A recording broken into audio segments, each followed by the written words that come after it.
Então, vamos falar agora sobre o gráfico de ranking de abundâncias, também chamado curva de dominância diversidade, tá?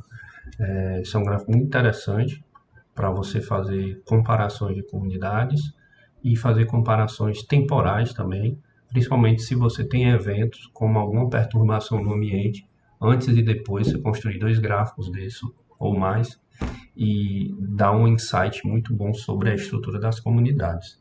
Então, olhando para um gráfico desse, você consegue me dizer qual a comunidade mais diversa? Tá? Vamos avaliar como se constrói, qual é o significado de cada elemento do gráfico para a gente entender. Outro nome para esse gráfico ranking abundância é chamar ele como gráfico de Whittaker ou Whittaker plot. Tá? Então, a gente vai representar a abundância no eixo Y do gráfico, tá? Contra um ranking de espécies. O que é um ranking? É uma classificação. Então, vamos chamar aqui como se fosse primeiro lugar, segundo lugar, terceiro lugar, quarto lugar. Que ranking é esse? É um ranking de abundância, as espécies mais abundantes, né, e as espécies menos abundantes, né, da esquerda para a direita. E quando eu vou plotar essa abundância no gráfico, eu posso utilizar a abundância absoluta, eu posso usar a abundância relativa, a proporção em relação ao total de indivíduos. Eu posso usar uma escala logarítmica, eu posso transformar, isso é muito comum quando você lida com grande número de dados. Na ecologia você faz tratamento de dados assim. Então esse gráfico ele é muito bom porque ele vai trabalhar com número de espécies, né, com riqueza e vai trabalhar com a noção de uniformidade. Por quê? Avaliar padrões de diversidade, estudar a diversidade, minhas métricas têm que abarcar riqueza e a minha métrica também tem que abarcar a uniformidade. Uniformidade de quê? Uniformidade na distribuição de abundâncias dos indivíduos, né, em relação às espécies, tá? Espécies mais ou menos abundantes. Bom, para interpretar aqui a grosso modo, vamos falar rapidamente assim. Você vai olhar para a inclinação, tá? Você vai olhar para a inclinação. Lembrando, eixo Y, abundância, eixo X, o ranking que você vai criar da espécie mais abundante para menos abundante, tá? Então, assim,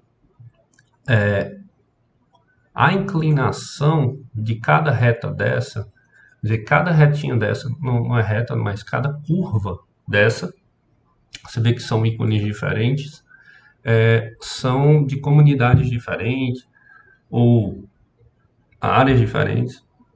Então, você tem que interpretar como é que essa curva está distribuída nesse gráfico. Se tiver bem distribuído, né, para a direita, né, vamos chamar aqui de pouco inclinado e distribuído, que é isso aqui, a tendência é que eu tenha uma comunidade mais diversa, tá, mais rica e mais diversa. Mais rica por quê? Porque, por exemplo, vamos pegar essa aqui, tá, menos dispersa horizontalmente. Eu tenho 10 espécies só nessa aqui, tá? Eu só tenho 10. Agora, essa que está mais dispersa, eu tenho em torno de 17 espécies. Então, aqui já vai me dar uma noção de riqueza. E no eixo vertical, vou ter uma noção de como essa abundância está distribuída. Então, eu posso ter várias espécies, cada ponto aqui é uma espécie. Várias espécies com alta abundância, com média abundância, com pouca abundância. Então, você tem um espectro com uma boa distribuição, uma boa uniformidade na distribuição das abundâncias. Ao contrário, quando eu tenho uma reta, né, uma curva mais íngreme, né, quando ela está mais íngreme, aí eu já vou ter um problema. Até coloquei aqui em vermelho. Eu vou ter uma espécie ou duas bem abundantes e com pouca uniformidade na distribuição, né? Porque é pouca espécie, pouca uniformidade. Então, o que é que eu vou ter aqui? Eu vou ter menor diversidade nessa vermelha e eu vou ter maior diversidade nessa em azul, tá? Então, como é, então, sem mais delongas, como é que eu vou sair dessa tabela aqui e como é que eu vou construir essa curva? Então, vamos trocar aqui. Eu tenho um exemplo novo para vocês, tá? Aqui as abundâncias estão diferentes, aqui é um exemplo novo. Esses dados são hipotéticos. Eu tenho aqui três áreas, área 1, área 2, área 3. e eu tenho 4 espécies, tá? E aqui eu tenho as abundâncias absolutas de cada uma. Então, aqui são dados consolidados da minha coleta, da minha campanha. Então, eu tenho que criar, primeiro de tudo, eu tenho que ordenar esses dados. Então, nós vamos ordenar, vamos criar o quê? Nós vamos criar o ranking, tá?